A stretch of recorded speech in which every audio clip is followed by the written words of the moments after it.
Queen Vashti would not parade around for her drunk husband, the king of Persia, and his drunk friends. So Vashti was banished. She would never enter the king's presence again, and another would take her place. Another would be given the title of queen. Thus began the ancient Persian version of The Bachelor. The virgins were assembled from all around the kingdom. They gathered to a harem, underwent 12 months of beauty treatments, and waited their turn to impress the king. Esther, of the Jews, was among the young virgins. Esther, of the Jews, would have a chance to be queen. Esther, who none knew was of the Jews, went to that harem for such a time as this. And when she had her audience with the king, she won his favor for such a time as this. And the king crowned Esther queen. The orphan, raised by her cousin Mordecai, the secretly Jewish girl, became queen for such a time as this. Because soon after, the king would give the man Haman a place above all the other nobles. And those officials down at the king's gate, they were expected to kneel to him. And Mordecai would not. Esther's cousin would not. He would not kneel.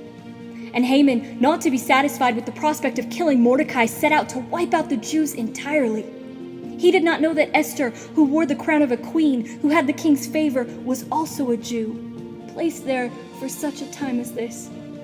And after Haman managed to scheme an edict from the king demanding the slaughter of every Jewish man, woman, and child, a scheduled annihilation, after that, Mordecai sent a message to Esther.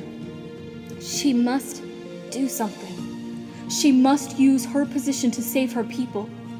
And Esther, in a message back to her cousin, reminded him that if she went uninvited before the king, the punishment was death, unless the king raised his scepter. And Mordecai said 3 things in his message back to his cousin, his ward, his queen. Do not think your own skin will somehow be saved with your silence. You are as Jewish as I am, and that edict applies to us all. And our people will be delivered in one way or another, that is a fact. But if it is not through you, then your father's family, our family, my family will perish. And lastly, he said, what if? What if, dear Esther, you were put here on purpose? What if your unlikely rise to riches were not an accident? What if the favor you found had little to do with you? What if you were placed here in this time, in this place, in this position for such a time as this? And so Esther went to the king. She fasted and she prayed and she went to the king, and she did not die. And in the end, Mordecai was honored and Haman was killed, and the Jews were not annihilated. And it was thanks to the girl who wore a crown for such a time as this.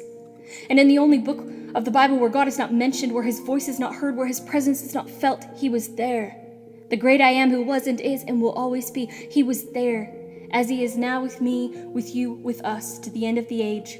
And now in this time, in this place, in this position, where we exist for such a time as this.